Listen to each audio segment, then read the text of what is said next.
Bonjour à tous, bonjour à toutes. On va prendre quelques secondes, juste le temps que tout le monde arrive. Tac, tac, tac, mais je pense qu'il y a déjà pas mal de monde. Écoutez, bienvenue pour ce nouveau webinaire aujourd'hui et pas des moindres, un sujet qui est très, très demandé, pour le moment. On va parler de l'ikigut. En tout cas, Christian va nous parler de l'ikigut, ou, on dit plus communément en français l'hyperperméabilité intestinale. Donc Christian, tu nous fais l'honneur aujourd'hui d'être présent. Merci beaucoup, à toi. Avec plaisir. Bonjour tout le monde.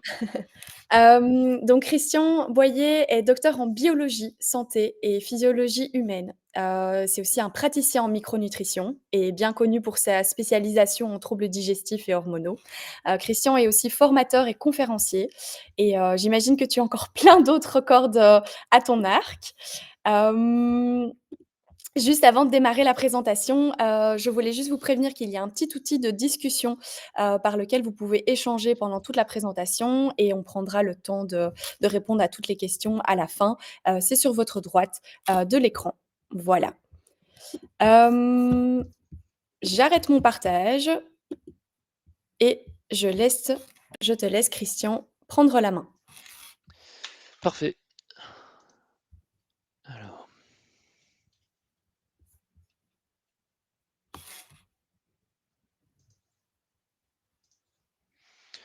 ok, ça va être bon normalement. C'est super, on voit ton écran. Ok, et bien parfait. C'est parti, on démarre. Euh, alors, je vais vous parler aujourd'hui donc du coup du leaky gut, autrement dit le syndrome de l'intestin hyperperméable. Et pour commencer, je vais introduire un petit peu certaines choses qui sont pour moi très essentielles. Et notamment le fait que si on veut parler du leaky gut et de l'intestin perméable, il faut parler du coup de la barrière intestinale. Et donc il faut vraiment introduire ce concept de barrière intestinale pour parler de la perméabilité. Et cette barrière intestinale, il faut savoir que c'est pas juste l'épithélium intestinal, hein, parce que souvent, quand on parle d'hyperperméabilité, on sait que ça va toucher l'épithélium intestinal, ok, mais par contre, il faut avoir cette idée de barrière.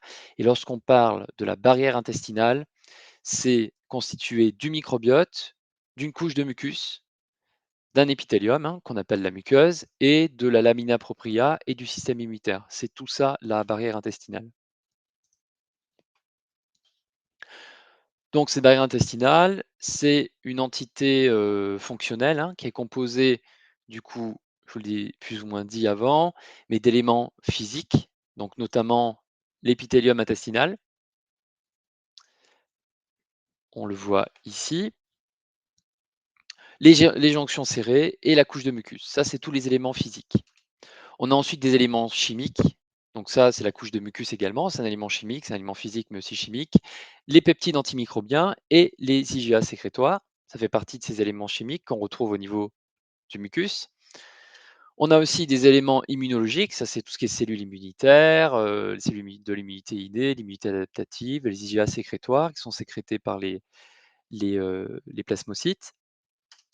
Et on a des éléments microbiens et donc le microbiote intestinal. Donc la barrière intestinale, c'est cette entité fonctionnelle complexe composée d'éléments physiques, chimiques, immunologiques et microbiens. Et le système immunitaire, il faut savoir que là, on le voit tout en dessous, dans la lamina propria, donc en dessous de l'épithélium. Mais en fait, il faut savoir que ce système immunitaire-là, en fait, il y a une défense de première ligne et il y a une défense dite, on va dire, de seconde ligne. Donc, toutes les cellules immunitaires qui sont présentes ici dans la lamina propria, c'est une défense de seconde ligne. Mais les IgA sécrétoires qui sont sécrétés par les plasmocytes sont en fait dans la lumière intestinale. Et donc, du coup, ce système immunitaire-là a aussi une possibilité d'être en première ligne grâce à ces IgA sécrétoires. Donc, on va détailler un petit peu toutes ces zones. En fait, on va parler de cette barrière intestinale en détaillant à chaque fois chaque partie. Donc l'épithélium intestinal, vous savez normalement ce que c'est une monocouche de cellules et donc faut savoir qu'au niveau de l'intestin grêle, on retrouve dans cet épithélium différents types cellulaires. On a des entérocytes, donc c'est ces cellules spécialisées dans l'absorption des nutriments. Ils vont sécréter aussi des enzymes digestives, puisque la digestion se termine au niveau de la bordure en brosse. On a des cellules qu'on dit caliciformes, sont du coup les cellules à mucus qui produisent le mucus intestinal. On a des cellules de Paneth, elles sécrètent des peptides antimicrobiens notamment. Et on a aussi des cellules entéro-endocrines qui sécrètent des hormones ou des neuromédiateurs, hein. Vous avez sûrement entendu parler beaucoup de GLP-1 notamment, qui est une hormone qui va avoir beaucoup d'effets, sur la santé, notamment d'un point de vue métabolique. La sérotonine aussi, c'est un neuromédiateur qui va être sécrété par certaines cellules qu'on appelle entérochromaffines. Donc voilà ce que c'est que cet épithélium intestinal.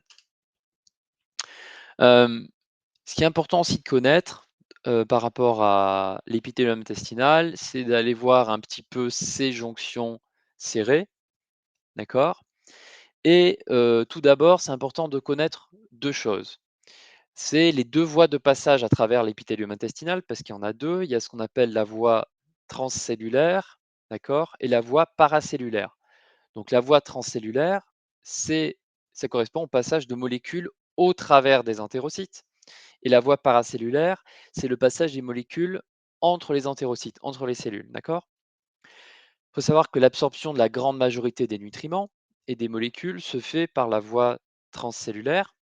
Et ça ne se fait pas tout seul, hein. Il y a des protéines de transport, des canaux, hein, qui vont aider à faire passer certaines molécules. On a des transporteurs de vitamines, des transporteurs de minéraux, des transporteurs d'acides aminés, par exemple.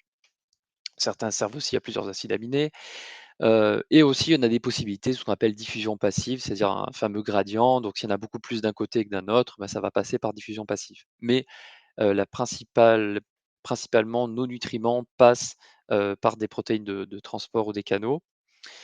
Donc, la majorité des nutriments, comme j'ai dit, ça passe par la voie transcellulaire et la voie paracellulaire. Là, on a plus passage de petites molécules hydrophiles, hein, très petites, hein, largement moins de 600, kilodaltons, pour, on a aussi le passage de l'eau, donc qui va passer au travers au niveau paracellulaire, des cations aussi monovalents, donc le sodium, le potassium, et cetera, peut passer par cette voie paracellulaire.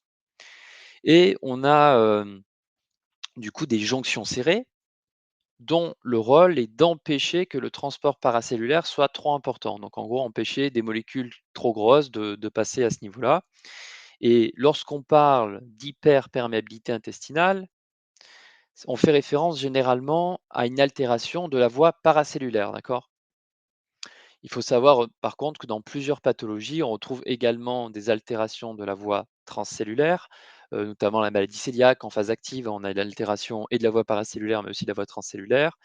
Et on a aussi, cette voie transcellulaire, qui peut être fortement altérée, dans des contextes inflammatoires ou de stress oxydatif très, très important, typiquement dans les MICI, la maladie de Crohn par exemple, des lésions qui seraient induites, par de la radio ou de la chimiothérapie.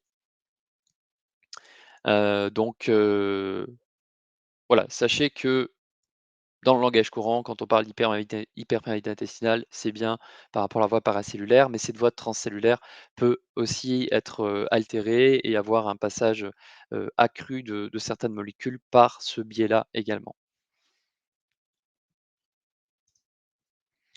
Donc lorsqu'on fait un petit zoom sur, de nouveau sur les jonctions serrées, on va regarder de manière un petit peu plus précise qu'est-ce que c'est, de quoi elles sont composées. En fait, le rôle des jonctions serrées, je vous l'ai dit, c'est de réguler la voie paracellulaire et donc leur intégrité à ces jonctions serrées, c'est extrêmement important, hein. C'est vraiment le facteur limitant dans la perméabilité paracellulaire, d'accord? Lorsque ces jonctions serrées, se désorganisent, ça va augmenter cette fameuse perméabilité intestinale, donc via la voie paracellulaire. Donc ces protéines, de jonction serrée, on en a, nombreuses protéines. On a notamment les claudines, les occludines, donc la claudine 1, claudine 2 et on a aussi ce qu'on appelle les protéines JAM, ce sont heu, des protéines d'adhésion. Et on a ces fameuses aussi protéines qu'on appelle, les zonula occludens. On a les ZO1, ZO2, ZO3 et la protéine ZO1, hein, elle a été découverte il y a plus de 40 ans, c'est une des plus connues. Elle a un rôle, très important dans la dynamique des jonctions serrées, c'est-à-dire dans l'assemblage et dans le désassemblage de ces jonctions serrées et elle fait vraiment, en fait, le lien entre les protéines transmembranaires qu'on voit ici et tout ce qui est, cytosquelette d'actine.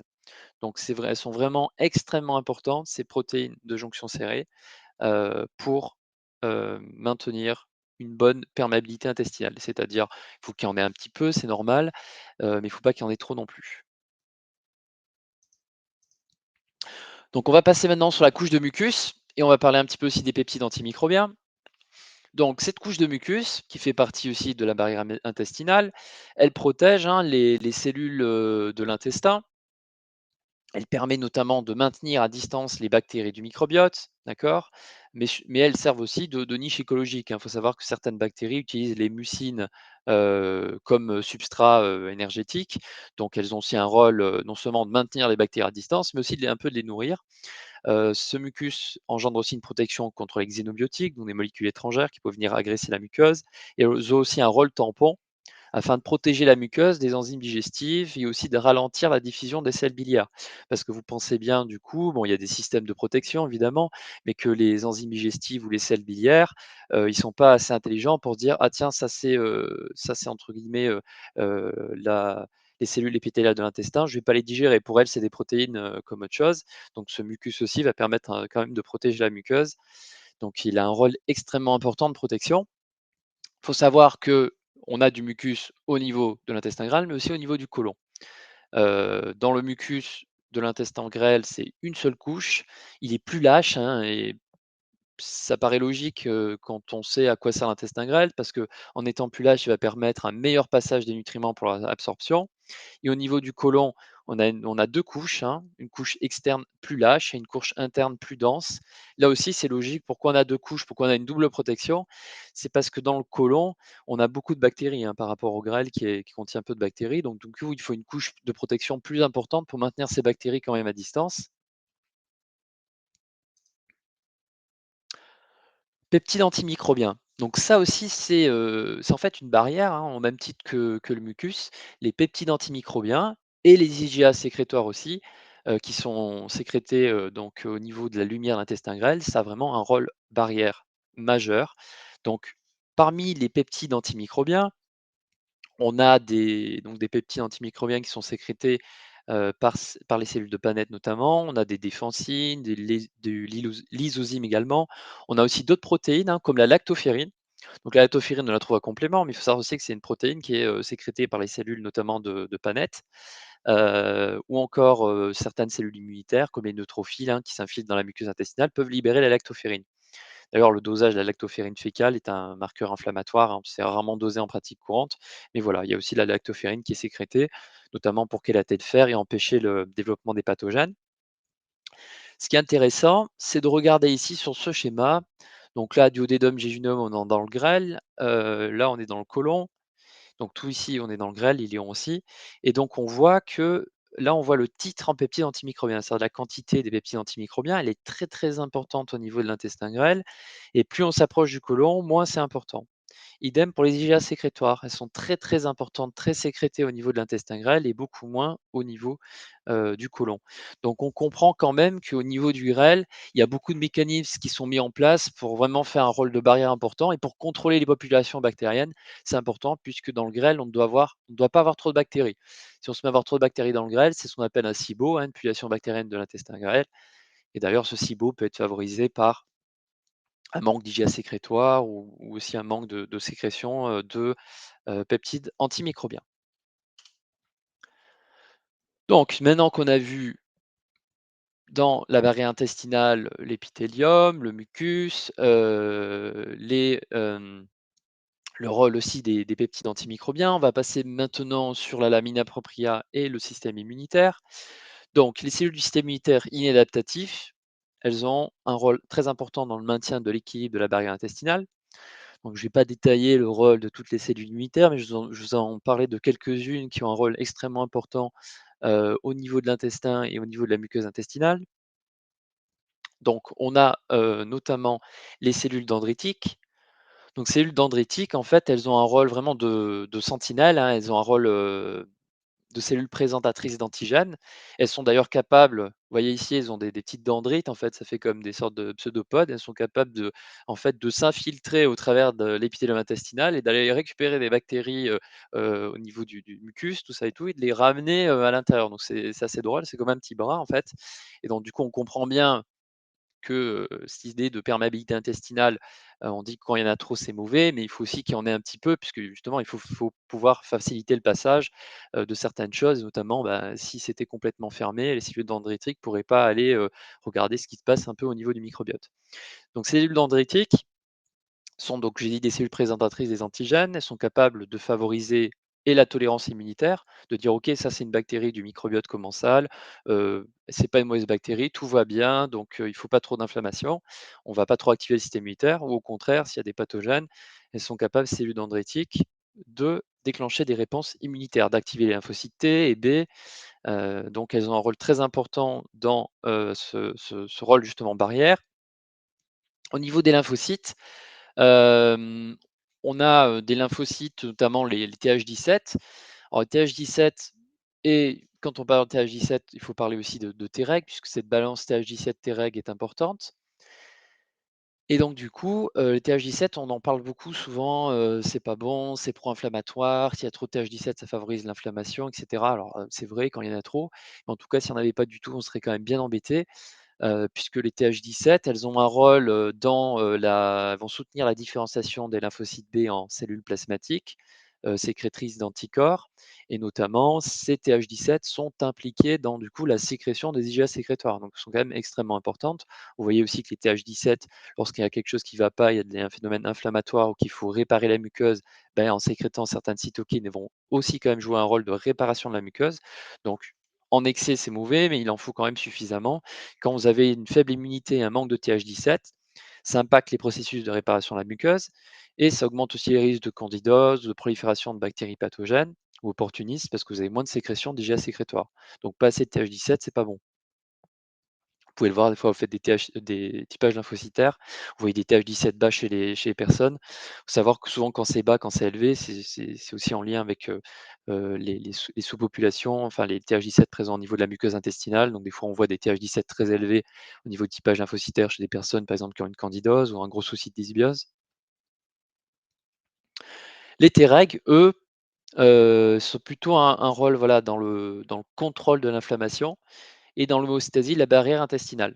Ce qui veut dire aussi qu'avoir trop de Treg, c'est pas forcément bon non plus parce que les Treg vont s'opposer au Th17 notamment, et donc trop de Treg, c'est voilà, c'est pas forcément une bonne chose. Trop de tolérance n'est pas une chose positive non plus. Autre cellule immunitaire, là sur le système, on est sur le système immunitaire, plutôt, inné, ce sont les mastocytes. Donc les mastocytes, c'est des cellules qu'on retrouve dans la muqueuse intestinale notamment, et très à proximité des cellules, des terminaisons nerveuses. Ces mastocytes, ils ont un rôle de défense contre les agents pathogènes, parasites, bactéries, et cetera. Mais il faut savoir aussi qu'ils peuvent avoir, lorsqu'ils sont suractivés, des rôles un peu, délétères. On sait que dans le cadre du syndrome de l'intestin irritable, ça a été publié, ça a bien été montré qu'il y a souvent une hyperactivation des mastocytes, uniquement au niveau de la muqueuse intestinale. Attention, ne confondez pas avec le SAMA, syndrome d'activation mastocytaire, qui lui, est plutôt, multisystémique et touche plusieurs systèmes. En tout cas, les gens qui ont l'intestin irritable, il y a beaucoup de publications qui mettent en avant une hyperactivité des mastocytes juste dans la muqueuse intestinale. Et pourquoi c'est problématique, cette hyperactivité des mastocytes dans la muqueuse intestinale? C'est parce que là, ça libère alors des centaines de médiateurs, mais notamment de l'histamine et de la tryptase. Et ça, ce sont des médiateurs qui sont capables d'aller augmenter la perméabilité intestinale, notamment la tryptase ou l'histamine via les récepteurs H1 également. Donc ces mastocytes ont quand même un rôle, heu, de gardien, de manière générale, mais aussi, voilà, quand il y a des problèmes, d'hyperactivation, ils peuvent vraiment, augmenter cette perméabilité intestinale. Ils ont un rôle majeur quand même dans ce phénomène de leaky gut et d'hyperperméabilité intestinale. Alors, on va terminer avec, un des derniers acteurs de cette fameuse barrière intestinale, c'est le microbiote intestinal. Donc ce microbiote intestinal a un rôle, de barrière, déjà, j'ai envie de dire un peu, de rôle de compétition avec les pathogènes parce que, bah, les bactéries qui sont là vont consommer des substrats et cetera. Si les bonnes bactéries sont là, bah, elles rentrent en compétition avec d'autres. C'est un peu l'histoire des chaises musicales, hein. si la place est déjà prise, vous ne pouvez pas vous asseoir. Ces bactéries du microbiote et notamment ce qu'on appellera les bonnes bactéries, elles produisent aussi de l'acide lactique, des bactériocines, donc des substances qui sont antimicrobiennes, qui permettent de limiter la croissance des pathogènes. Donc encore une fois, elles ont un rôle ce microbiote a un rôle de barrière et ce microbiote, par différents, biais, c'est capable de renforcer la couche de mucus, c'est capable de renforcer la production de peptides antimicrobiens et de renforcer les jonctions serrées. Et notamment, il y a un composé que vous connaissez sûrement, dont on parle beaucoup. Donc on parle des acides gras à courte chaîne, donc il y a le butyrate, l'acétate, le propionate. Et donc le butyrate, on en parle beaucoup parce que c'est un acide gras à courte chaîne qui est très anti-inflammatoire, qui est produit en grande quantité au niveau du côlon, qui va aller nourrir les colonocytes. 70 du besoin énergétique, des cellules du côlon, c'est le butyrate qui l'apporte, hein, c'est pas rien. Et donc du coup, ce butyrate, on sait qu'il a un effet donc anti-inflammatoire, il est capable de moduler le système immunitaire, notamment il favorise les Treg et donc du coup la tolérance et il est capable aussi d'aller jouer directement, sur les jonctions serrées, de favoriser, une bonne santé de ces jonctions serrées, donc heu, il a un effet positif sur la perméabilité intestinale, particulièrement la perméabilité colique, j'en parlerai un petit peu plus tard, enfin même juste après.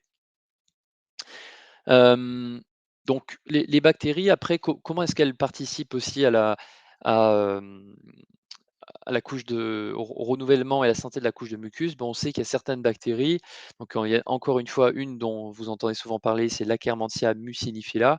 Donc muciniphylla, donc mucine, phylla, donc comprend qui aime la mucine. Donc cette bactérie Akkermansia, dégrade la couche de mucus, s'en nourrit, on va dire, et ça permet son renouvellement. Ce qui veut dire aussi, attention, quand, si vous faites des analyses du microbiote, vous voyez trop d'Akkermansia muciniphylla chez quelqu'un, vous dites pas: «Ah c'est cool, c'est une bonne bactérie, donc s'il y en a plein, c'est une bonne chose». Bah non, c'est comme l'argent, des fois quand il y en a trop, c'est pas forcément bien. Et donc du coup, l'Akkermansia, quand il y en a trop, ça va littéralement là, vraiment altérer et trop manger la couche de mucus. Donc au contraire, ça peut avoir un effet pro-inflammatoire et en amincissant cette couche de mucus, favoriser, le rapprochement de pathogènes, donc du coup, heu, un côté pro-inflammatoire plus important. Donc l'Akkermansia, c'est important d'en avoir en quantité suffisante. Quand il y en a pas assez, c'est pas bien, mais quand il y en a trop, c'est pas terrible non plus. Donc là, on a fini, sur l'établissement en fait des différentes entités et acteurs de la barrière intestinale. Donc maintenant je pense que vous comprenez que, lorsqu'on parle, de la barrière intestinale et de la perméabilité, bah, il faut aller un petit peu au-delà de juste l'épithélium et les jonctions serrées, sinon on est sur une vision très simpliste et pas correcte en fait de la complexité du système. Et ça veut dire aussi que quand vous voulez agir sur la perméabilité intestinale, bah, il faut pas juste, entre guillemets «s'occuper», de l'épithélium et de se dire: «Ah beh, il faut juste que, je donne quelque chose qui va aider au niveau des jonctions serrées et tout ira bien derrière». Non, il faut s'occuper du système immunitaire, il faut s'occuper de la qualité de la couche de mucus, il faut s'occuper du microbiote. Donc c'est en fait tout ça qu'il faut prendre en charge. Alors bien évidemment, il y a des causes diverses et variées d'hyperperméabilité intestinale, hein. Bon, bien souvent, il y a une dysbiose associée, mais ça peut être dû aussi à autre chose, donc voilà, il faut savoir qu'il y a souvent, plusieurs problématiques qui s'imbriquent, hein. Une perturbation du microbiote initial peut perturber, la qualité de la couche de mucus, peut engendrer une hyperactivation, parce qu'il y a trop de protobactéries, des mastocytes qui vont eux-mêmes augmenter la perméabilité intestinale et cetera. Donc c'est souvent des effets un peu boule de neige.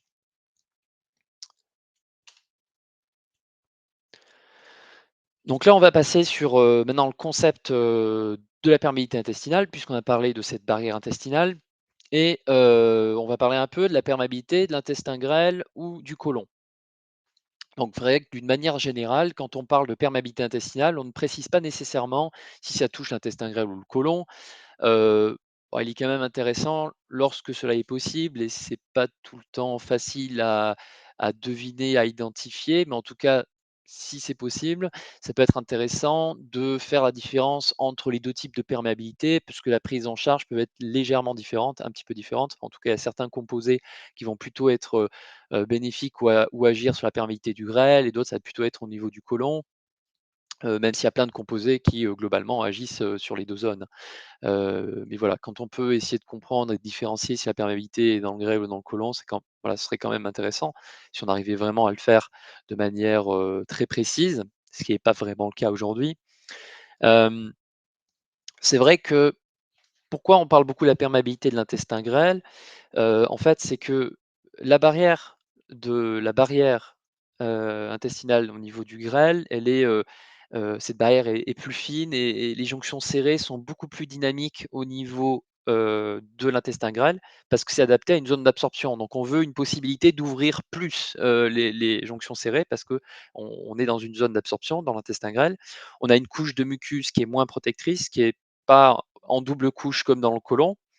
Et donc du coup, aussi, il faut savoir que dans l'intestin grêle, on a une exposition plus directe à différents agresseurs. Les Je vous ai parlé des enzymes et des sels biliaires, donc il y a beaucoup de choses plus agressives qui sont quand même présentes au niveau de cet intestin grêle, donc il peut être plus facilement, ça la perméabilité peut être plus facilement altérée dans cette zone-là, c'est clair. Et donc il y a autre chose aussi dont on parle aussi un petit peu moins, bon là je ne vais pas le détailler aujourd'hui, c'est la perméabilité au niveau de la muqueuse de l'estomac. Donc ça aussi c'est possible, ça existe. D'ailleurs, c'est considéré comme un marqueur de dommage à la muqueuse gastrique lorsqu'il y a une perméabilité gastrique trop importante et on retrouve, de manière logique, vous allez me dire, lorsqu'il y a des gastrites chez les patients notamment, on retrouve une augmentation de ces perméabilités de la muqueuse gastrique. Ce qui est pas terrible puisque quand il y a une gastrite et qu'il y a une augmentation de la perméabilité, bon on a des choses qui vont pareil passer qui vont passer la barrière gastrique et encore plus aggraver l'inflammation et cetera. Donc on est aussi sur un cercle vicieux quand on a une hyperperméabilité de la muqueuse gastrique. Donc, pour insister un peu plus sur cette fameuse, perméabilité grêle-côlon, il faut savoir que les jonctions serrées, hein, dont je vous ai parlé, elles existent aussi bien dans les colonocytes, les cellules du côlon, que dans les entérocytes, les cellules de l'intestin, d'accord? Bien évidemment, il y a des variations dans l'abondance et la localisation des différentes protéines de jonction serrées, hein, comme les claudines. Il y a une différence, voilà, entre les 2 types de cellules et comme je vous ai dit, les jonctions sont serrées sont beaucoup plus, dynamiques au niveau de l'intestin grêle, d'accord? Et d'ailleurs, cet intestin grêle dispose de sa propre protéine régulatrice de la perméabilité qui est la zonuline. Il faut savoir qu'il n'y a pas de récepteur à la zonuline au niveau colique. Donc la zonuline agit, au niveau de l'intestin grêle. Donc c'est-à-dire que dans l'intestin grêle, il y a une protéine qui est là, la zonuline qui est, spécifique, dont le rôle est spécifique, d'ouvrir les jonctions serrées et ça on l'a pas dans le côlon. Après, il faut savoir que la perméabilité intestinale, elle n'est pas juste régulée par la zonuline, dans le grêle d'ailleurs et vous allez me dire: «Bah, s'il y a pas de zonuline, qui agit dans le côlon, comment la perméabilité intestinale, au niveau du côlon, se modifie?» Faut savoir que le système nerveux, les signaux envoyés par le microbiote ou encore même le système immunitaire vont agir sur la perméabilité intestinale. Je vous ai parlé notamment des mastocytes, donc il y a plein de choses en fait qui agissent sur cette perméabilité. Mais c'est vrai qu'au niveau du grêle, la zonuline est la protéine majeure de régulation de cette perméabilité. D'ailleurs, comment parler perméabilité intestinale sans parler de d'Alessio Fasano, qui est un gastro-entérologue italien. C'est, monsieur gluten, monsieur zonuline, et donc du coup, c'est lui qui est à l'origine de la découverte du système de régulation majeur de la perméabilité intestinale dans l'intestin grêle. Et donc du coup, c'est lui qui a bien décrit, quels étaient les récepteurs à la zonuline, hein, qui sont le GFR et le PAR2. Et donc la zonuline va activer en fait certains, récepteurs et l'activation de ces récepteurs va provoquer en fait un déplacement in fine. Alors il y a des cascades de phosphorylation et cetera, de cascades de signalisation dont je vous passe, ça intéresse bien les scientifiques, mais c'est voilà. Heu, Ce qu'il faut comprendre, c'est que quand, la zonuline active un récepteur, c'est qu'il y a un déplacement de cette fameuse protéine Zo1 et vous avez expliqué que ces protéines Zo1 étaient extrêmement importantes pour faire le lien entre, les occludines, les claudines notamment et les filaments d'actine. Donc du coup, si on déplace cette protéine, on désassemble les jonctions serrées. En gros, elles s'ouvrent. OK? Hem, donc là, vous avez vu comment fonctionne ce mécanisme, zonuline. Donc d'une manière générale, les composés, donc tout composé qui augmente la sécrétion de zonuline, amène souvent une augmentation de la perméabilité intestinale, hein. Des composés qui perturbent le microbiote et ou induit une inflammation, très souvent ça il y a un effet, d'augmentation de la perméabilité intestinale également derrière. Et lorsqu'on a une infection gastro-intestinale, qu'elle soit bactérienne ou virale, on a souvent aussi des problèmes d'augmentation de la perméabilité intestinale. Alors, il y a des liens documentés, pour, on va dire la ce qui reste le plus en cours d'actualité, puisque l'histoire est arrivée il n'y a pas si longtemps que ça. Le virus du Covid, le SARS-CoV-2, on sait qu'il y a des liens très documentés entre, la persistance d'ailleurs du virus et des réservoirs viraux à ce niveau-là et l'effet du SARS-CoV-2 sur l'augmentation de la perméabilité intestinale.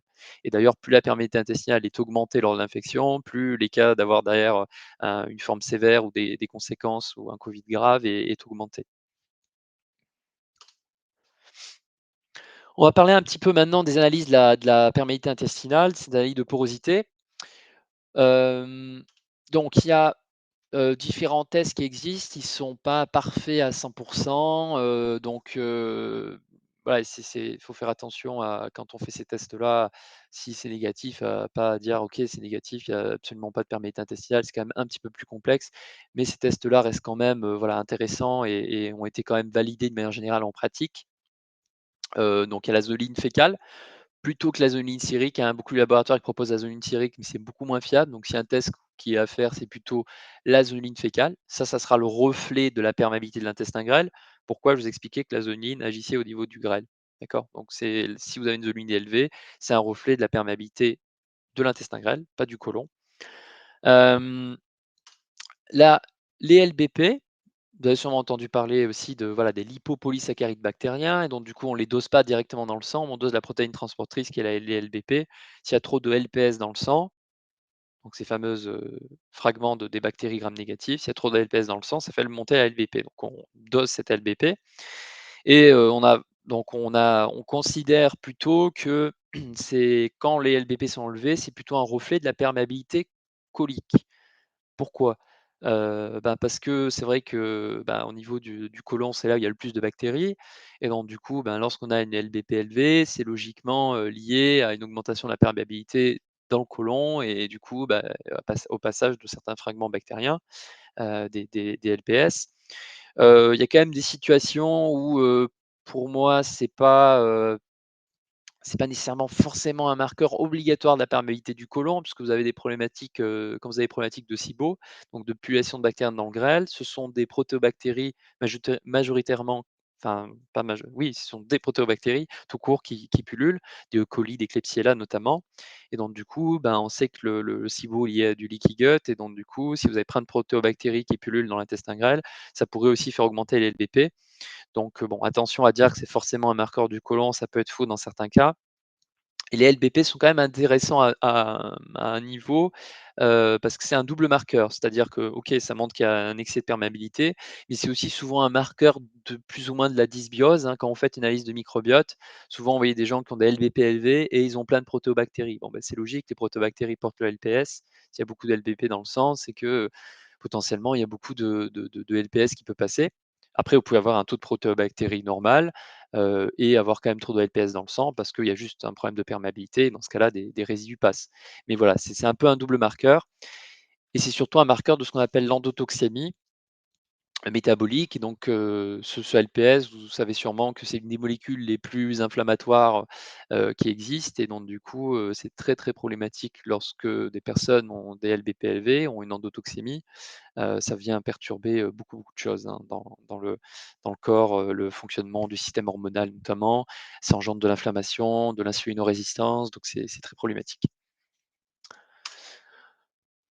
D'autres tests d'évaluation de la perméabilité intestinale, dont on vous a peut-être moins parlé, donc peut-être vous avez entendu parler de la DAO qui est une enzyme qui est impliquée, c'est même l'enzyme principale, au niveau de certains tissus comme le tissu intestinal. C'est une enzyme donc impliquée dans la dégradation de l'histamine. D'habitude, on la dose justement pour voir si une personne a une faible activité de la DAO, pour essayer de voir s'il n'y aurait pas une intolérance à l'histamine, même si l'intolérance à l'histamine, la mise en évidence n'est pas que via la DAO, puisqu'il y a des gens qui ont une DAO pas très élevée, qui n'ont aucun symptôme, et d'autres qui ont une DAO très élevée, mais qui ont beaucoup de symptômes. Parce que l'intolérance à l'histamine, c'est une question de balance entre la quantité d'histamine et la capacité de dégradation. En tout cas, l'activité de la DAO, le dosage est plutôt connu pour les problématiques d'intolérance à l'histamine. Il faut savoir que quand vous dosez la DAO sérique, c'est très corrélé à l'activité de la DAO au niveau de la muqueuse intestinale. Et donc il y a je vous ai pas mis toutes les études qu'il y en a parce qu'il y a un sacré paquet, j'en ai mis 2. Il y a notamment une étude donc qui a montré qu'on pourrait utiliser en fait la DAO comme un marqueur de la perméabilité intestinale et que quand il y a des dommages au niveau de cette muqueuse intestinale, on a une diminution de l'activité de la DAO sanguine, puisque l'activité de la DAO sanguine est très corrélée avec l'activité de la DAO au niveau de l'intestin. D'accord? Voilà une autre étude aussi qui avait montré que, l'activité de la DAO sérique, reflète, l'intégrité de l'intestin. Donc bon après attention évidemment, une faible activité de la DAO, ça peut avoir plusieurs causes, ça peut être aussi génétique. C'est pas forcément que lié à une hyperperméabilité, mais lorsqu'on a des fortes dysbioses, un SIBO par exemple, on retrouve souvent une activité de la DAO abaissée chez les personnes, à cause de l'altération, de la santé de la muqueuse. Si vous avez plein de bactéries dans le grêle qui fermentent tout le temps, ça finit par abîmer, cette muqueuse du grêle, donc du coup diminution de l'activité enzymatique, des enzymes digestives, de la lactase par exemple, mais aussi de la DAO. Donc du coup, des fois, quand vous corrigez le SIBO, quand vous corrigez la dysbiose, vous voyez ensuite la DAO qui peut, réaugmenter, de manière assez importante. Donc là, on comprend que c'était lié à une mauvaise santé intestinale. Donc si une fois vous faites un dosage de la DAO, quelqu'un qui a des gros soucis digestifs a une faible activité de la DAO, dites-vous que peut-être que c'est lié à une hyperperméabilité intestinale. Un autre marqueur aussi, qu'on dose un petit peu moins, qui pourrait quand même avoir, un intérêt, c'est l'alpha-antitrypsine. Donc c'est un marqueur d'hyperperméabilité intestinale, mais aussi de perte protéique en fait, parce qu'elle passe, si vous voulez l'alpha-antitrypsine est majoritairement synthétisée par les hépatocytes, par la cellule du foie et lorsque, l'intestin, commence à devenir trop perméable et que ça commence à devenir la passoire, on a une fuite, de l'alpha-antitrypsine du plasma dans les selles. Donc on dose dans les selles et quand c'est trop élevé, on sait qu'il y a un problème, voilà, on appelle ça une fuite protéique dans les selles. Il faut savoir que l'alpha-antitrypsine est montré comme un marqueur, souvent enfin on le cite souvent, pour évaluer justement cette fuite protéique intestinale dans la maladie de Crohn et ce serait même un marqueur de sévérité de la maladie. Si vous avez un Crohn et une alpha-antitrypsine élevée, on sait qu'il y a plus de risques, voilà que la problématique soit sévère, et cetera, d'avoir des conséquences. Donc voilà, cette alpha-antitrypsine quand même quand vous la voyez élevée dans les selles, c'est plutôt en cas de forte inflammation et de bonne altération de l'épithélium, hein. C'est souvent pas une petite perméabilité intestinale. Voilà, j'ai fait un petit peu le tour là sur des marqueurs qui sont intéressants, même si les 2 marqueurs finalement les plus utilisés restent la zoonine fécale et les LBP. Alors, pathologie associée à une hyperperméabilité intestinale, donc là vous avez un article hyper intéressant encore de ce fameux gastro-entérologue italien, donc Alessio Fasano, et vous serez d'accord je pense avec lui. En tout cas, beaucoup de personnes, sont d'accord avec ce qu'il dit, parce qu'il y a des preuves dans la littérature scientifique qui sont plus qu'énormes. Il faut être aveugle ou pas savoir lire pour, pas comprendre aujourd'hui que, l'hyperperméabilité intestinale est associée à beaucoup de problématiques, notamment des maladies auto-immunes.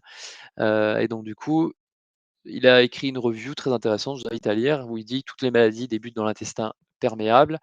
Et donc du coup on fait là une petite liste, non exhaustive, de justement, quelles sont les pathologies dans lesquelles on rencontre des problématiques d'hyperperméabilité. Donc bien sûr dans les maladies, chroniques inflammatoires digestives, maladie de Crohn par exemple, paraît logique.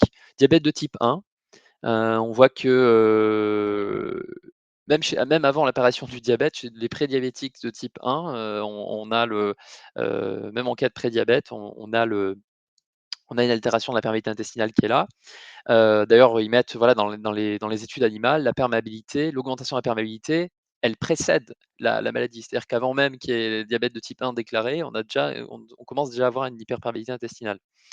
Dans les syndromes métaboliques, diabète et notamment dans des problématiques de diabète de type 2, on sait que c'est un facteur de risque, hein, lorsqu'il y a une augmentation chez les gens qui ont un syndrome métabolique, une augmentation importante de la perméabilité intestinale, c'est vraiment un facteur de risque de diabète de type 2. IBS, ça c'est pour, Inflammatory Bowel Syndrome, donc c'est le fameux syndrome intestin irritable.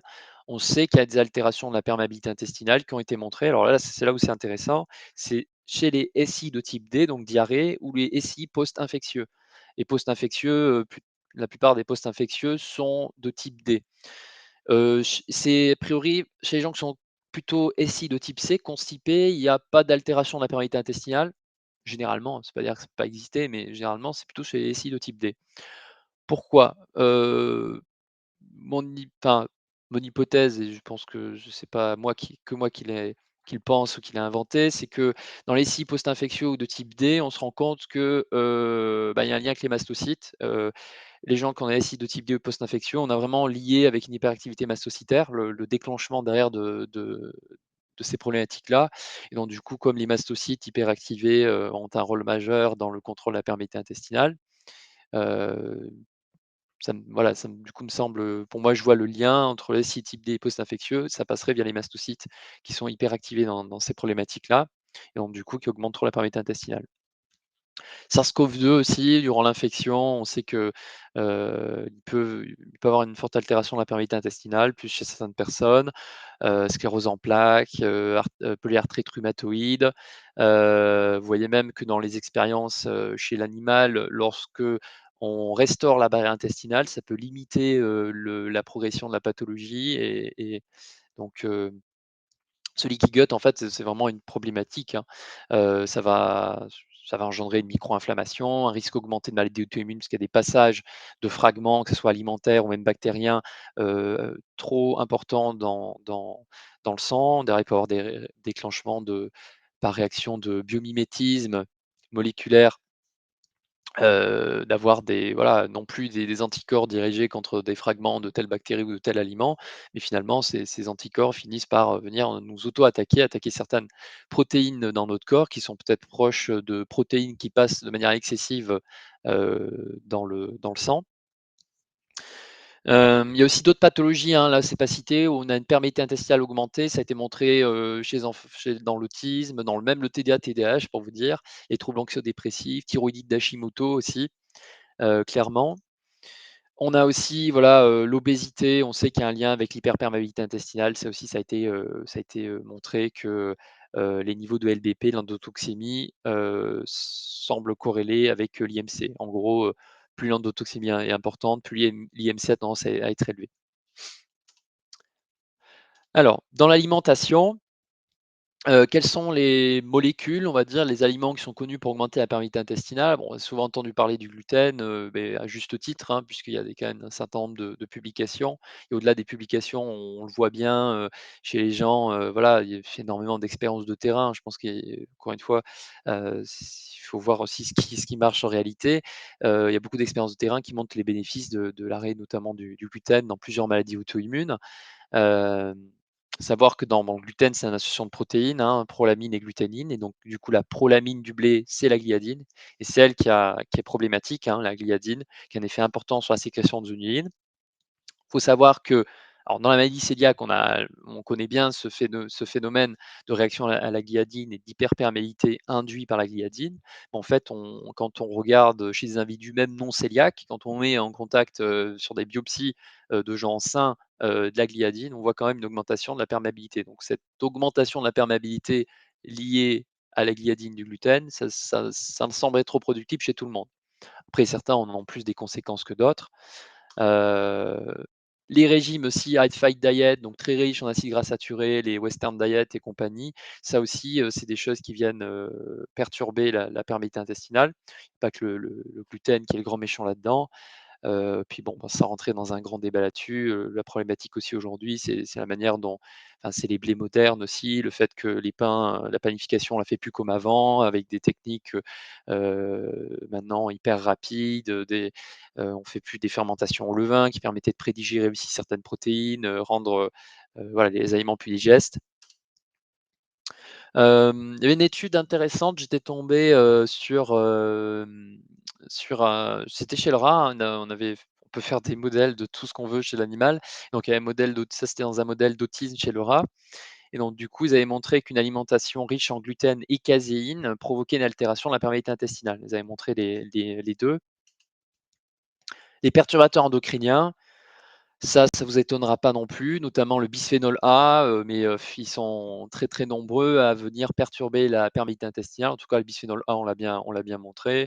Il y a des études puis aussi après sur les pesticides, sur d'autres types, PFAS également, enfin voilà, plein de perturbateurs endocriniens, ont un rôle, néfaste sur le microbiote et la perméabilité intestinale. On a aussi, bon, bah, d'autres choses, ça vous normalement vous le savez, ça vous paraît être logique, l'excès de sucre, les faux sucres, les édulcorants aussi ont un effet néfaste et sur le microbiote et sur la perméabilité, la consommation excessive d'alcool, des aliments ultra transformés, pesticides, additifs alimentaires aussi, notamment les émulsifiants qu'on utilise, polysorbate, carboxyméthylcellulose. Alors je parle bien du CMC, hein, pas de l'HPMC qu'on trouve dans les gélules notamment. L'HPMC, il n'a pas eu montré qu'il y a eu des problèmes, c'est même plutôt montré pour avoir un effet prébiotique, mais le CMC qui est un autre dérivé de cellulose, lui, il est mauvais. Donc les additifs, donc les émulsifiants notamment, ça voilà, les carragénanes aussi, les fameux agar-agar, on dit que c'est bien parce que c'est végétal, ben, il faut mieux garder la gélatine finalement. Les aliments ultra transformés ont un effet néfaste sur la perméabilité et le microbiote. C'est pas juste lié aux additifs alimentaires, c'est lié aussi, au fait que les aliments soient raffinés. On parle d'aliments acellulaires, il n'y a plus aucune fibre, vitamine et cetera, micronutriments et donc du coup, ça rend, vachement plus accessibles, les molécules, glucidiques au microbiote et ça a l'air de le perturber. Donc, en conclusion, des aliments entiers, peu transformés, encore avec des fibres et cetera, c'est, ce à quoi notre microbiote a été habitué, depuis des millions d'années et là aujourd'hui on bouffe des trucs qui sont, complètement sortis de nulle part et qui ressemblent plus à des vrais aliments. Savoir que voilà, au-delà du gluten, de la caséine laitière, notamment, de lait de vache et cetera, qui peuvent agir sur cette perméabilité, on a aussi les solanacées, hein, pommes de terre, piments, tomates, aubergines également. Les solanacées, peuvent, aussi, augmenter la perméabilité intestinale. C'est pour ça qu'il y a certains régimes, comme dans les régimes AIP, Autoimmune Protocol et puis d'autres ou alors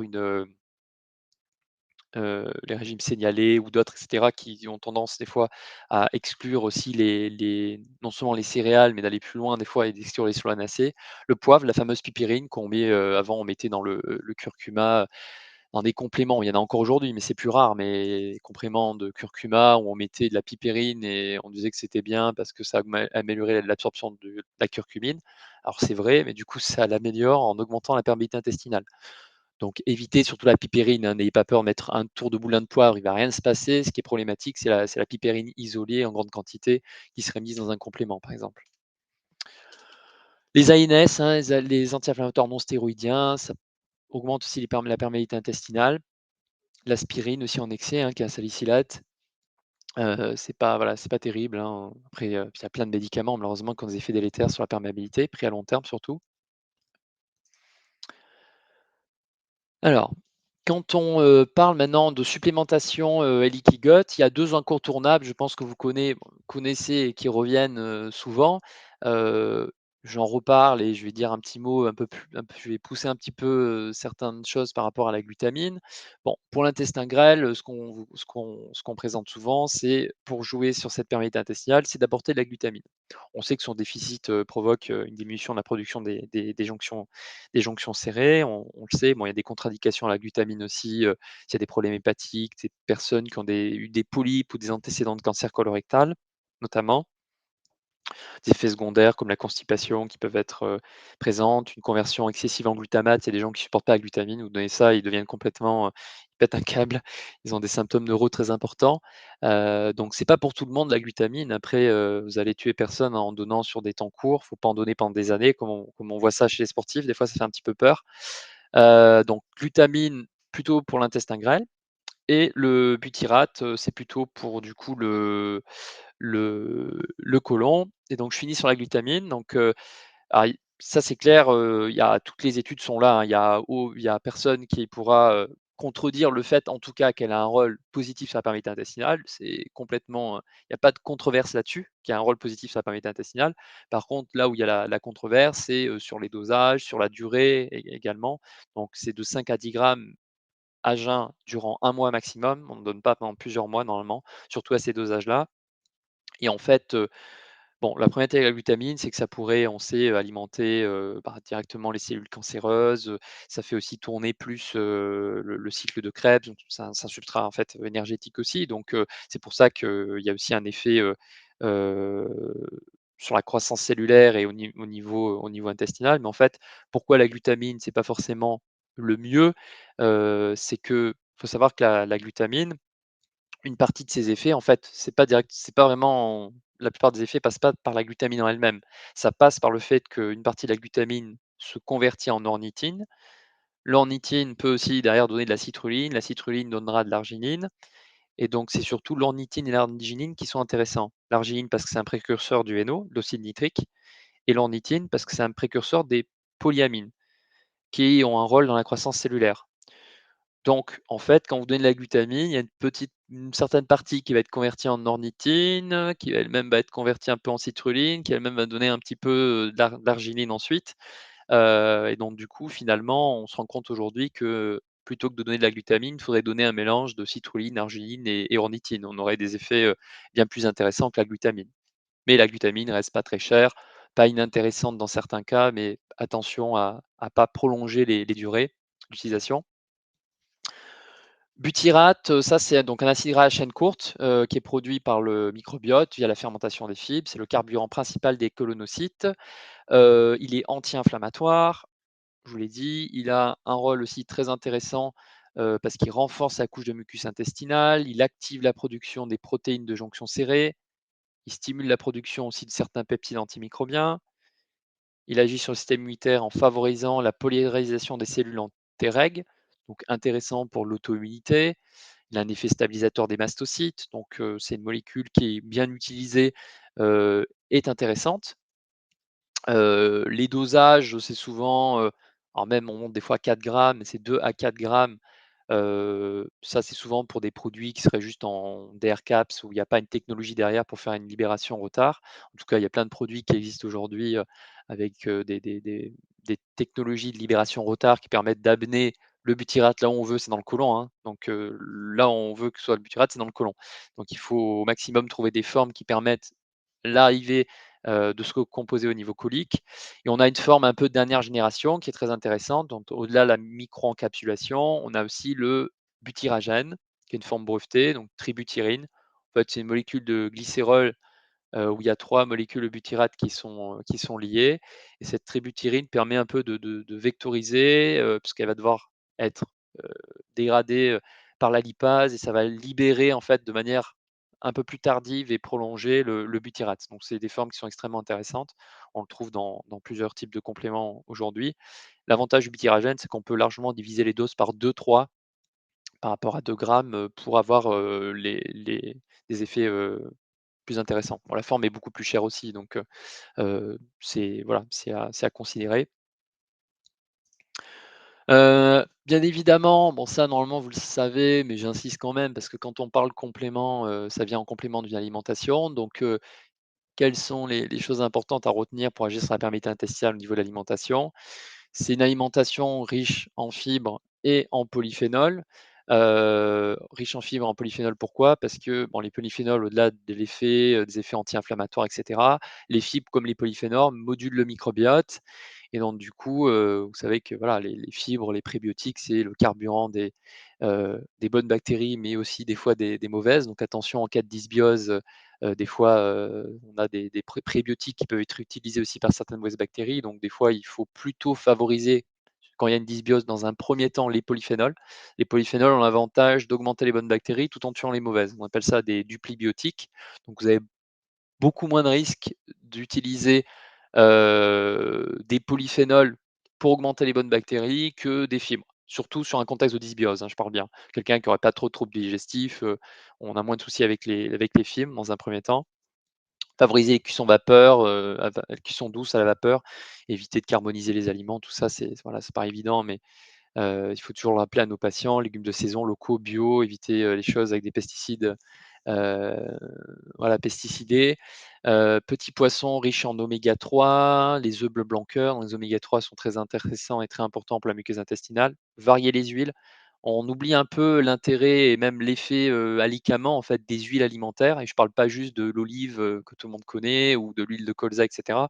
On a des huiles qui sont vraiment extrêmement intéressantes. L'huile de cumin noir, qu'on appelle nigelle aussi, qui a un rôle anti-inflammatoire, stabilisateur des mastocytes, donc c'est vraiment une huile d'excellence, pour la santé gastro-intestinale.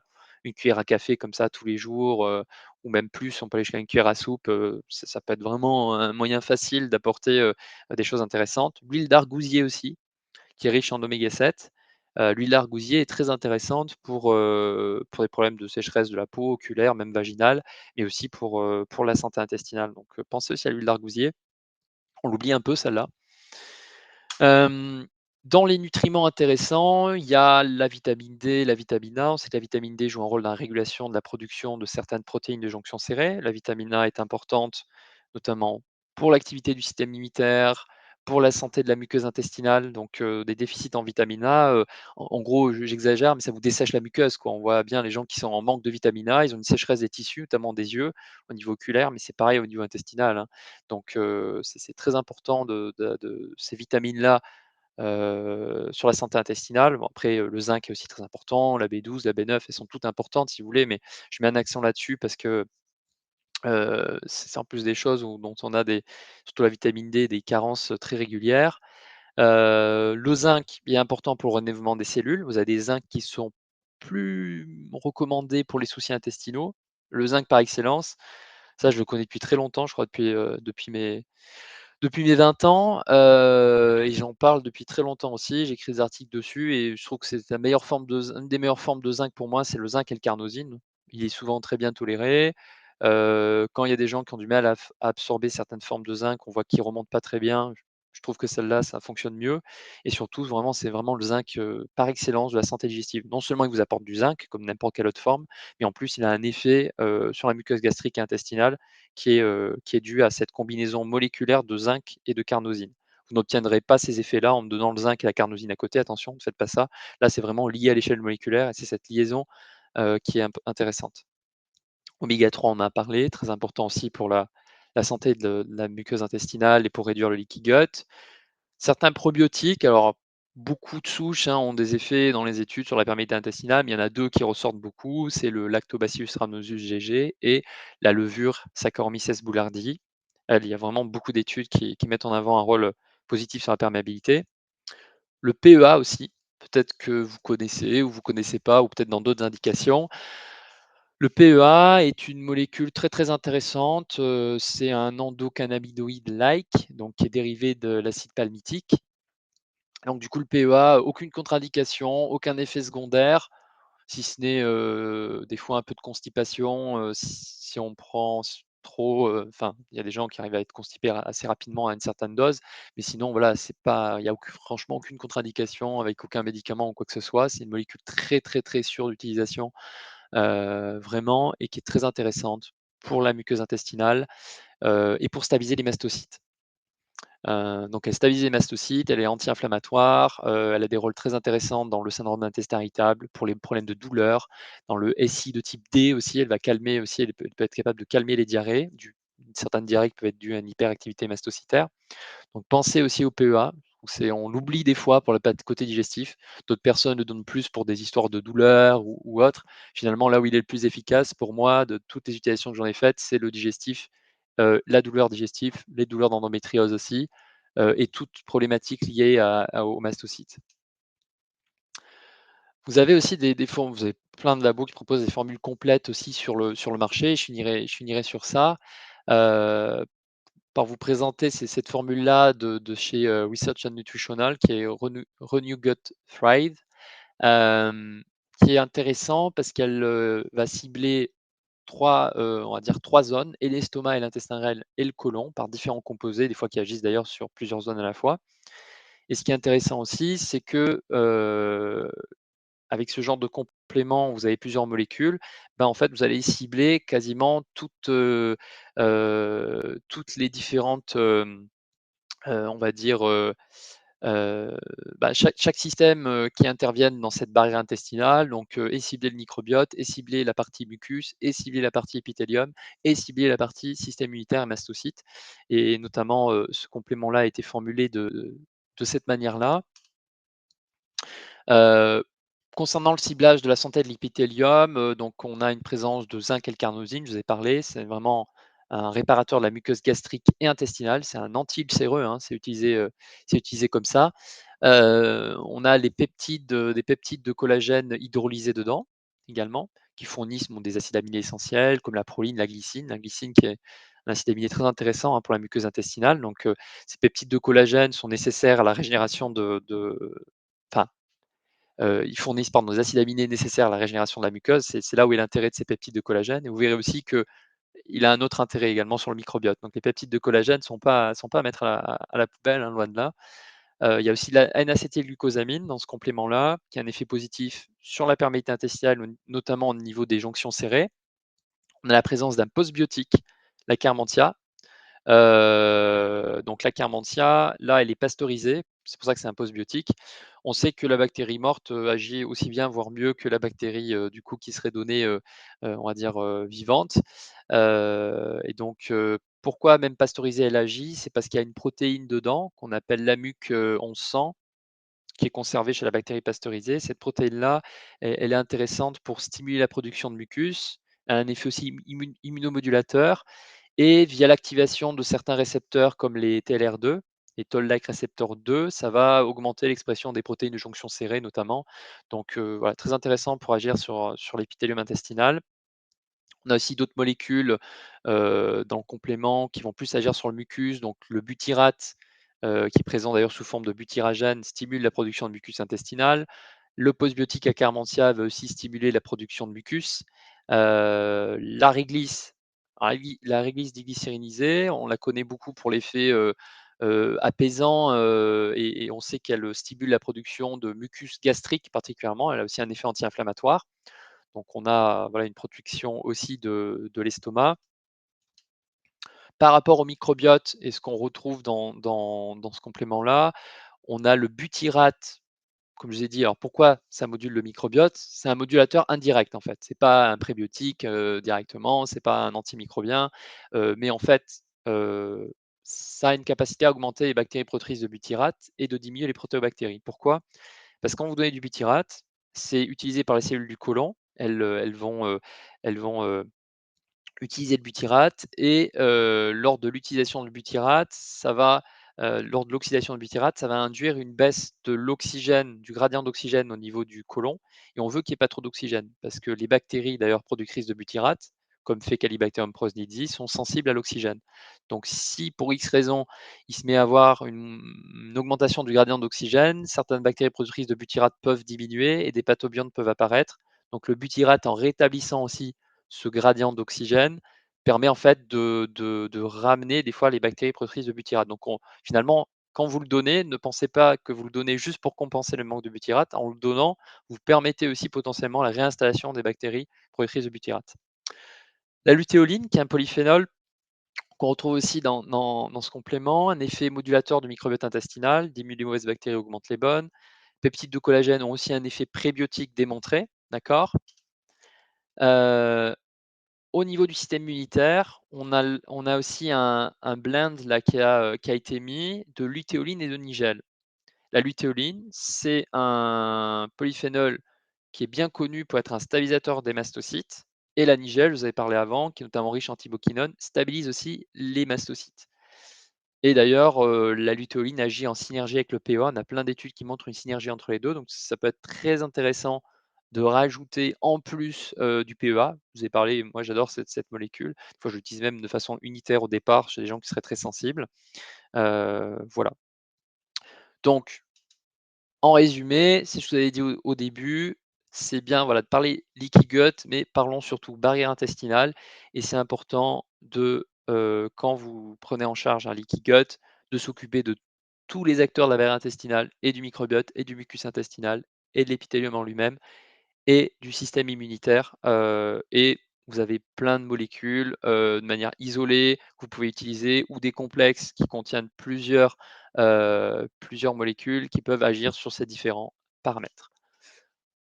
Et c'est terminé. Merci beaucoup Christian, super intéressant. J'espère que ça a plu, à tout le monde. Il y a eu pas mal de questions qui sont arrivées dans le petit chat. Je vais te laisser, 5 minutes respirer, enfin 2 minutes, le temps de vous présenter rapidement, SimplyCure pour ceux qui ne connaissent pas encore et puis on répondra à toutes les questions, juste après. Donc je vais, reprendre la main sur le partage. Voilà. Donc pour ceux qui ne connaissent pas encore SimplyCure, qu'est-ce que c'est? En fait, c'est un outil qui permet de recommander, un large panel de références. On a plus de 3000 produits aujourd'hui, 260 labos que vous pouvez retrouver directement sur la plateforme et faire des recommandations en ligne. Ça vous permet d'avoir un avantage de facilité, de vous simplifier la vie, en fait, d'aller beaucoup plus vite, lors de vos consultations et aussi d'avoir pas mal d'avantages pour vos, clients ou patients qui vont, du coup avoir un seul, frais de livraison, une seule commande à faire et qui retrouvent directement tous leurs produits avec même un tableau de prise très complet. Mais donc pour vous montrer rapidement, quand vous inscrivez, la plateforme est totalement gratuite. Vous avez directement ici la page d'accueil. Vous avez toute la partie webinaire qui se trouve ici avec l'académie où vous allez notamment revoir le replay qui sera accessible déjà cet après-midi. Ensuite, vous avez du coup, toute la partie catalogue, avec, plus de 3000 produits en référence, mais je vais vous montrer tout de suite comment on fait une recommandation. Donc en fait ici, hop, on peut déjà faire une recommandation, vous pouvez ajouter vos fiches, clients dedans avec une adresse email et cetera, et vous pouvez ajouter vos références, très facilement. Donc vous avez des fils qui vous permettent, de rechercher facilement vos produits. Ici, je vais reprendre par exemple une des références que Christian a mentionné, la glutamine chez Dinveo, qui est bien dosée. Je vais l'ajouter à mon panier. Je reviens en arrière, j'ai mon produit qui s'ajoute. Je peux vraiment spécifier en détail la cure et qui sera visible aussi lors d'un tableau de prise en fait pour le client. Et il n'y a plus qu'à l'envoyer, l'enregistrer et vous pouvez directement envoyer votre recommandation. Donc voilà. Donc si ça vous intéresse, n'hésitez pas à vous inscrire et à demander un petit visio. Comme ça, on peut se rencontrer et vous présenter ça de manière plus personnalisée. Alors voilà, j'arrête le partage pour revenir en arrière sur les questions qui sont arrivées sur le chat. Alors, Christian, donc quelqu'un demande quand on a un taux de zonuline en négatif, 16,3 nanogrammes par milligramme, qu'est-ce que cela signifie-t-il? Zonuline quoi? Je sais pas si c'est fécal ou sérique, après enfin je négatif, je vois pas comment ça peut être négatif. C'est soit, enfin en dessous, ils ont sûrement dû alors est-ce que le labo a donné une norme entre temps et temps? Ça va être en dessous de la norme minimale, ça veut pas forcément dire, quelque chose de grave, je veux dire. Après, il faut voir, la zonuline, si c'est une zonuline sérique. La zonuline sérique étant une protéine aussi produite par le foie, il peut avoir un problème, après, il faut pas s'inquiéter, je vais dire ça, mais un problème hépatique, je veux dire, comme quand il y a un problème hépatique, il peut y avoir une baisse de synthèse de certaines protéines, de l'albumine ou d'autres choses et donc du coup, voilà, il faudrait savoir si c'est la zonuline fécale ou sérique, mais on va dire que la zonuline, il faut toujours surtout regarder si elle est élevée, si elle est un peu en dessous de la norme, ça veut rien dire et s'il faut vous redoser 2 jours après et elle est un petit peu au-dessus ensuite, donc faut pas trop s'inquiéter sur ça. OK, merci pour la réponse. Quelqu'un demande: «Quid de l'avéine? A-t-elle les mêmes conséquences que la gliadine?» dont tu as parlé, pas mal. Ça, c'est, comment dire? C'est un peu le débat c'est un peu le débat du siècle. Il y a les anti-avoine, les pro-avoine et puis ceux qui se posent des questions, je dirais un peu plus comme moi. Hem, Disons qu'après les prolamines, en fait, vous en avez partout, hein. Vous avez dans la maïs, c'est la zéine, dans le riz, c'est l'orzéine. En fait, c'est vrai que généralement, il y a des gens qui ont des problématiques avec, les prolamines du blé et qui, ne semblent pas bien tolérer non plus, l'avoine, comme il y a des gens qui n'ont aucun problème avec l'avoine aussi. Donc puis il y a plein d'études quand même qui vous montrent que l'avoine contient des bêta-glucanes intéressantes, qui modulent le microbiote. Donc, c'est un peu toujours une question de se dire, est-ce que vraiment, ça fera du mal chez quelqu'un qui n'a pas de soucis de perméabilité, qui a pas de soucis intestinaux. Je pense pas qu'il y ait il y a peu d'arguments pour moi d'enlever forcément l'avoine et il y a pas mal d'arguments dans la littérature qui montrent plutôt des effets bénéfiques sur la santé métabolique, sur le microbiote et cetera. Donc je suis Mmh. pas, voilà, je suis pas pour qu'on mange de l'avoine du matin, midi au soir en grande quantité, mais de la supprimer totalement, moi personnellement, je suis pas forcément pour. OK, c'est super clair, merci. Quelqu'un qui demande une définition des aliments ultra transformés. Petite précision,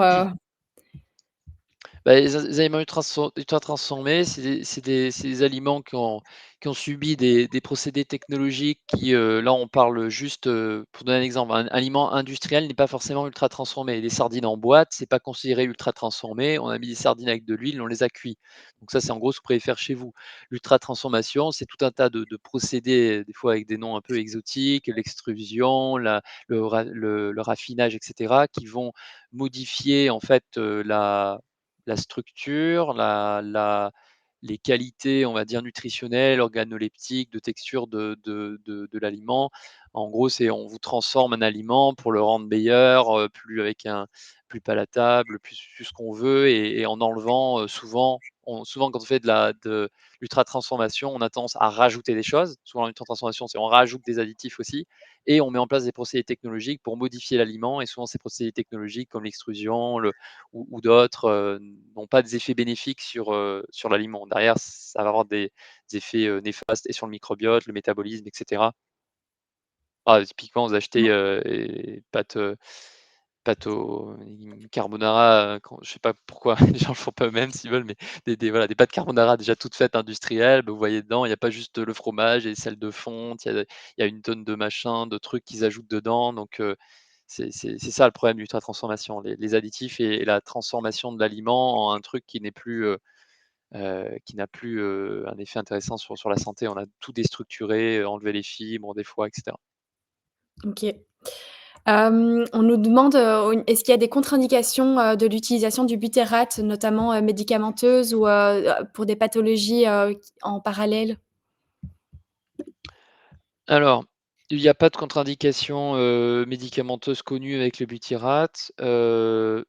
Les contre-indications, ça va être, on va dire, après je pense que le butyrate, il y a des cas où on peut le donner à long terme, mais sinon, je veux dire que c'est quand même bien de le donner, sur quelques mois. En théorie, on va céder du butyrate le temps d'arriver à corriger le microbiote. Par exemple, vous avez plus de bactéries productrices de butyrate. Je vous expliquais qu'en donnant du butyrate, ça pouvait les réaugmenter. Donc, on en donne pendant quelques temps pour compenser le manque. Mais le but, c'est de ramener les bactéries qui sont là en modifiant l'alimentation, en apportant des prébiotiques. Donc, le butyrate n'est pas forcément avisé d'en donner à vie pendant je ne sais pas combien de temps. Et après, sur la contre-indication, franchement, là, c'est vraiment pour creuser très profondément, mais alors il faut avoir encore un typage lymphocytaire, mais quelqu'un qui a un typage lymphocytaire, qui a un excès de Treg, qui en plus derrière aurait par exemple une réactivation virale ou autre, vous avez donné le butyrate, vous allez augmenter encore plus les Treg. Là, il pourrait avoir une contre-indication temporaire. On va dire, il faudrait d'abord prendre en charge cette problématique du système immunitaire avant de mettre le butyrate. Il y a des études encore in vitro, donc je précise, dans des éprouvettes en gros, il n'y a pas d'études chez l'homme ni chez l'animal sur ça. Il y a des études in vitro qui montreraient que le butyrate pourrait diminuer l'expression de certains gènes. Je crois que c'est des gènes euh, gènes qui sont stimulés dont l'expression est augmentée par les interférons de type 1. En gros, ça veut dire que dans la lutte antivirale, quand quelqu'un a une infection virale aiguë ou une réactivation virale, le butyrate pourrait peut-être diminuer la réponse immunitaire. Mais encore une fois, ça a été montré sur des cellules. On a mis du butyrate dans des cellules, dans des tubes à essai. Ça n'a pas été démontré en in vivo, ni chez la souris, ni chez l'homme. Donc, c'est vraiment à prendre avec des pincettes. C'est pas une contre-indication absolue, c'est peut-être, voilà, faire attention, de peut-être différer la prise ou bien prendre en charge la réactivation virale avant d'envoyer des grandes doses de butyrate et surtout penser à le doser, pourquoi pas, c'est quand même mieux, surtout dans certains cas pour voir s'il y a un manque ou pas. OK. Hem, Tu as parlé notamment, bah, du coup à la place de la du butyrate pour la partie, intestin, la glutamine, de ne pas dépasser 1 mois. Par exemple, tu as, le perméa régule fort et quelqu'un dit qu'on lui a conseillé de le prendre pendant 3 mois, sachant que c'est 3 grammes par sachet, il me semble. Est-ce que, ce serait OK pour 3 mois ou alors est-ce que c'est mieux de faire, 1 mois, 1 fois par an ou, à distance, plus séparées? Bon, pour la glutamine, il faut se rassurer, hein, il y a on chope pas des cancers ou des trucs, en prenant juste la glutamine. Parce que quand on entend cancer, on se dit: «Ah, la glutamine donne le cancer». Non, beh, respirer l'air, pollué aujourd'hui donne le cancer aussi. Vous arrêtez pas de respirer pour autant, on est d'accord? Donc la glutamine, disons que je dis un mois max, ça m'arrive d'en donner moi-même 2 ou 3 mois, mais je préfère dire, quand les gens retiennent cette façon, que c'est plutôt sur un mois et peut-être passer après à autre chose ou évaluer. Ce qui serait problématique, c'est quelqu'un qui en prend, on lui en donne et je sais pas, il revoit plus son thérapeute et il dit: «Ah, ça me fait bien la glutamine» et 2 ans après, il est toujours sur 5 grammes de glutamine. Je l'ai déjà vu, c'est pour ça que ce genre de choses me fait un peu peur. Ou alors les sportifs, il y en a qui ont des gros problèmes, hein, des sportifs qui ont prenaient 10 grammes de glutamine par jour pendant des années. Il y en a qui se sont retrouvés avec des problèmes hépatiques, mais là, c'est des fortes doses sur des temps longs. 1-2-3 mois, ça reste, globalement acceptable, mais la glutamine n'est pas nécessairement faite pour être pris ad aeternam pendant des années. Si vous voulez prendre un truc qui agit sur la perméabilité intestinale, qui n'a aucun risque, vous pouvez prendre jusqu'à la fin de votre vie si vous voulez, prenez du PEA par exemple, ou prenez des polyphénols, prenez des extraits de grenade, prenez, des probiotiques non plus, n'ont aucun risque. Si vous avez un probiotique qui vous fait du bien et que vous voulez le prendre pendant 10 ans, on peut le prendre pendant 10 ans. Donc voilà, il y a aucun problème sur la durée, la glutamine, il faudrait s'en méfier quand même. OK. Au niveau de la supplémentation du zinc, est-ce qu'elle est à corréler avec des dosages sanguins? Et est-ce que, on demande de doser le zinc érythrocytaire ou le zinc tout court? Et quel, taux, ça c'est une autre question, mais quel taux faut-il viser pour la vitamine D? Le zinc, on fait pas l'érythrocytaire, pour le coup, il y a certaines choses qu'on préfère doser en érythrocytaire, comme le magnésium, par exemple, même si bon, la fiabilité est relative. Le zinc, on fait un zinc plasmatique simple. Heu, alors, ben, oui, doser le zinc, ça paraît quand même intéressant dans un bilan micronutritionnel. Ça fait partie des, voilà, B9, B12, zinc, vitamine D. Bon, vitamine D, genre, on est tous carencés si on ne se complémente pas, d'octobre à mars en gros, donc des fois on pourrait se passer peut-être du dosage, vu qu'on sait que, voilà, 99 des gens sont carencés, hein, c'est la réalité. Donc le zinc, après, si vous prenez un complément où il y a, franchement 15 milligrammes de zinc élément pendant quelques mois, même si vous étiez à un bon taux, ça vous fera rien. Vous serez pas en excès. Donc il ne faut pas forcément doser le zinc pour prendre une complémentation, d'un complément qui aurait un petit peu de zinc, ou vous avez un problème de gastrite, par exemple, vous voulez prendre du zinc L-carnosine, je ne vais pas forcément doser le zinc, je vais donner le zinc L-carnosine pendant, 2 mois, pour calmer la gastrite, par exemple, et il va rien se passer, il va pas avoir derrière d'excès de zinc. Si vous gardez le zinc carnosine pendant, des mois ou des années, oui, il faut au bout d'un moment doser, et vous pouvez prendre une complémentation sur un temps court sans risque, notamment avec le zinc, hein. Surtout si on est, à 15 milligrammes de zinc élément, c'est vraiment bon, ça rend pas grand-chose, quoi. Souvent le zinc, on est obligé de monter à 30 milligrammes, voire plus, fois 45 milligrammes chez des gens pour que ça soit bien absorbé. Oui. Alors il y a encore quelques questions si tu as encore un petit peu de temps. Et il y a beaucoup de remerciements déjà, pour la présentation aussi. Il y en a une, c'est quid du FUT2, chez des patients qui sont non sécréteurs, le mucus est propice à une dysbiose. Qu'est-ce que tu préconises dans ce cas de figure? Ouais, j'ai pas parlé du fucosi il y avait trop de choses. Oui. Du fucosyl-lactose et du FUT2. Donc, en fait, les personnes qui sont, FUT2, où, il y a un polymorphisme, et donc du coup, heu,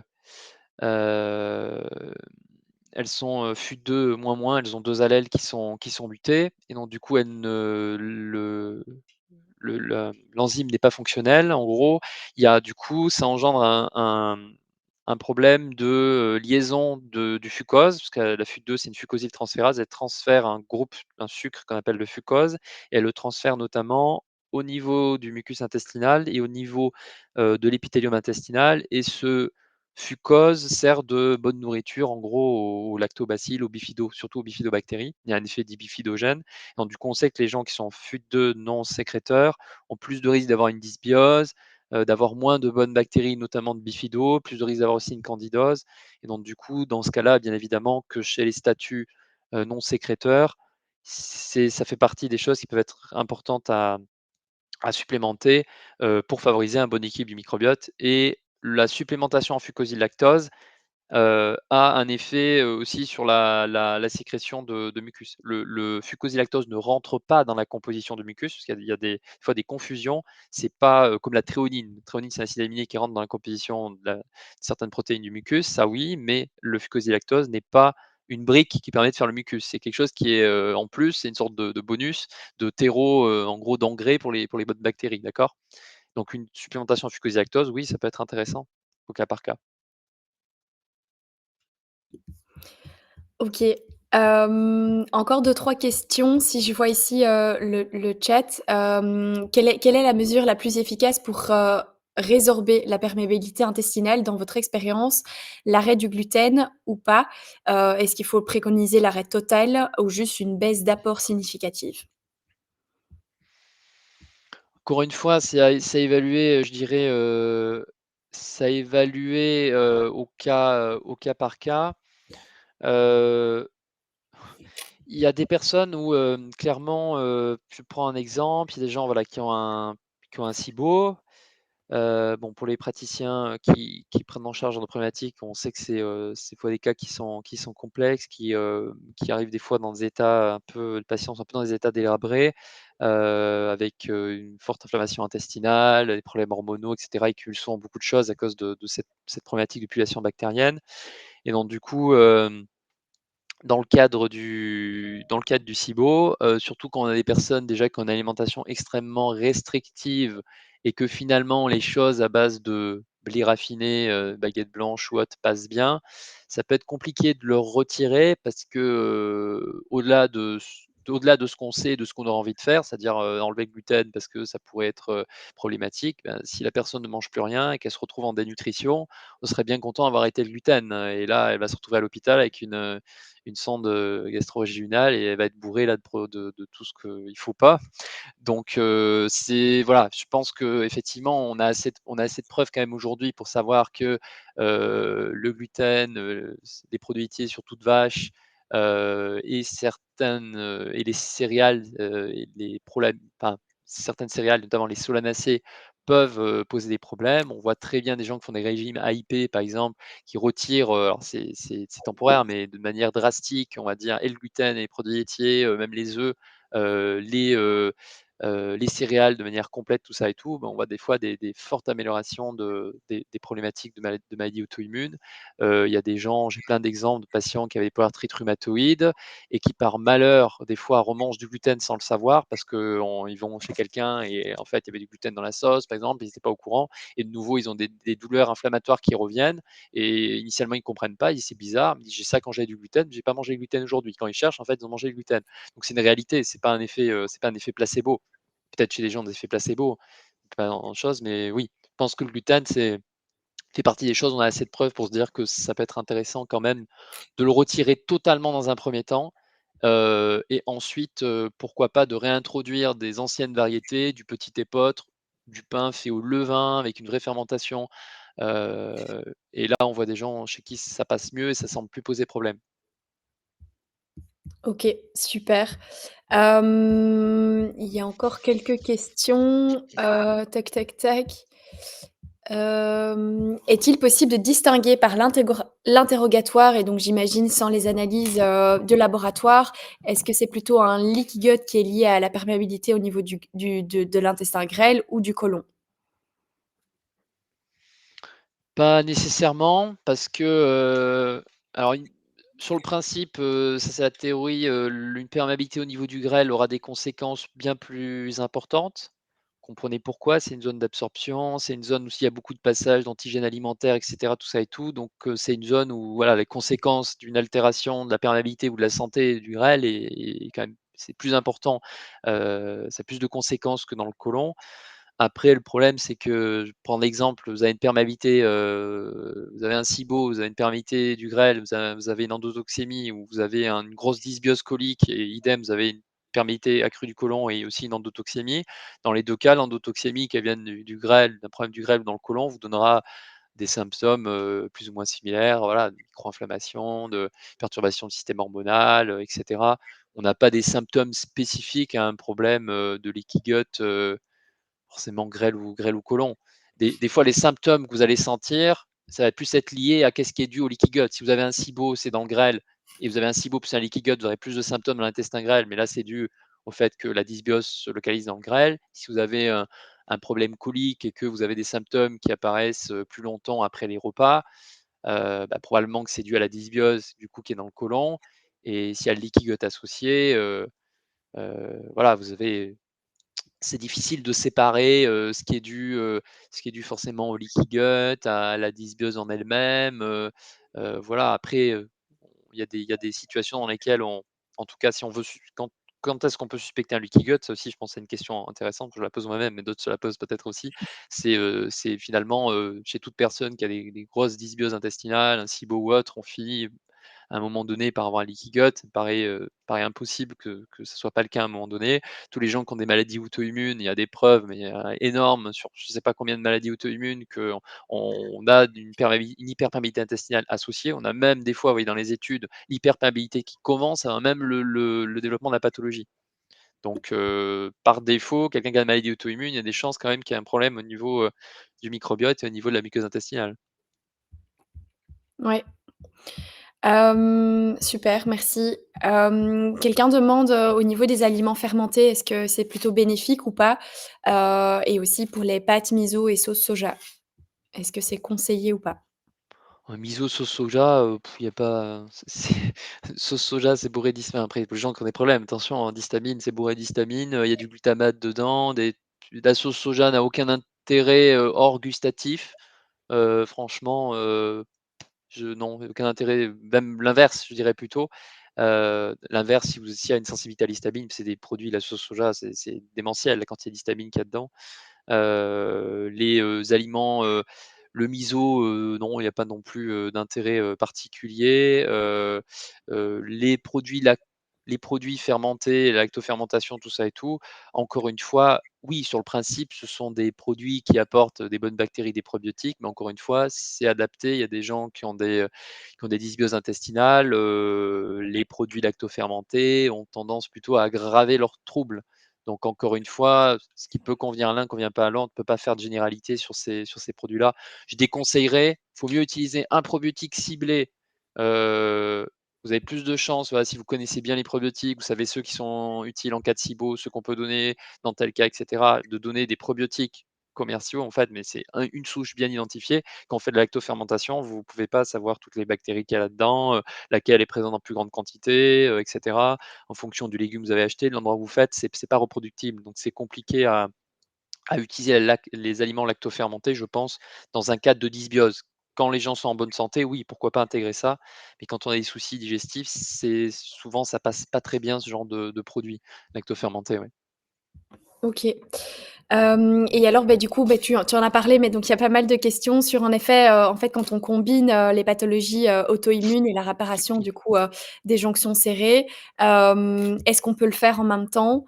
Voilà, donc en fait, il y a pas mal de questions, qui réfèrent, là-dedans. Parfois, il y a des exemples concrets, mais de manière générale, en fait, est-ce qu'on peut travailler sur ces 2 axes en même temps? Ben, je dirais c'est même, oui, c'est même, dans avec ce que je vous ai parlé durant le webinaire, vous avez compris qu'il y a plein de pathologies qui peuvent être liées, notamment les maladies auto-immunes au leaky gut. Donc si vous laissez votre microbiote et votre intestin, pourris, ben, ça va être compliqué du coup d'avoir derrière, des bons résultats et vous pouvez donner si vous avez des douleurs inflammatoires, vous donnez des choses pour agir, OK, sur l'inflammation et sur les douleurs, mais je veux dire oui, la la la santé intestinale et le microbiote et la muqueuse, c'est à prendre en charge, j'ai envie de dire, peu importe la pathologie. Vous avez des liens entre, la dysbiose intestinale et même l'Alzheimer, enfin vous avez des liens avec n'importe quelle pathologie et des problèmes de microbiote et de perméabilité intestinale. Donc ça reste quelque chose qu'il faut considérer, oui. Ouais. C'est même majeur, hein, comme je dis, il y a plusieurs, je reviens, désolé, mais c'est un des ceux qui est plus connu, c'est le protocole AIP par exemple, dans des protocoles prise en charge maladies auto-immunes, il y a souvent un fort accent qui est mis sur la perméabilité intestinale et la prise en charge de cette problématique. Donc ça reste une règle un peu générale, dans plein de régimes conseillés, pour ces maladies auto-immunes ou dans plein d'approches. Ouais. Super, merci beaucoup. Je pense qu'on va s'arrêter là pour les questions. On a essayé de répondre plus ou moins à tout et il est 14 heures. Dans tous les cas, n'hésitez pas, il y a un forum aussi, sur l'académie si vous voulez continuer à échanger, entre vous. Je te remercie encore une dernière fois, Christian, pour, ce super webinaire. On a que des commentaires positifs. Merci beaucoup. Et je te laisse peut-être terminer, si tu veux encore dire un petit mot. Ben, non, voilà, j'étais content de vous faire ce petit topo là-dessus et puis, si vous avez pu apprendre des choses, tant mieux et puis, voilà, de peut-être reconsidérer un petit peu différemment cette histoire de perméabilité intestinale et de s'intéresser, comme je dis, je pense, un peu plus que, juste les jonctions serrées et l'épithélium. Donc c'est pour ça que j'ai fait une grosse partie introductive, mais je voulais revenir un peu sur tous les concepts et les choses, parce que quand on a bien compris, comment ça fonctionne ou, ben, on arrive plus facilement du coup à savoir quoi mettre en place derrière et à bien prendre en charge la problématique. Ça passe d'abord par une bonne compréhension. Ouais, super, Voilà. merci beaucoup. Je vais terminer ce live. De toute façon, le replay sera disponible, dans le courant de la journée, et puis, à la prochaine. À bientôt. À bientôt. Au revoir tout le monde. Au revoir.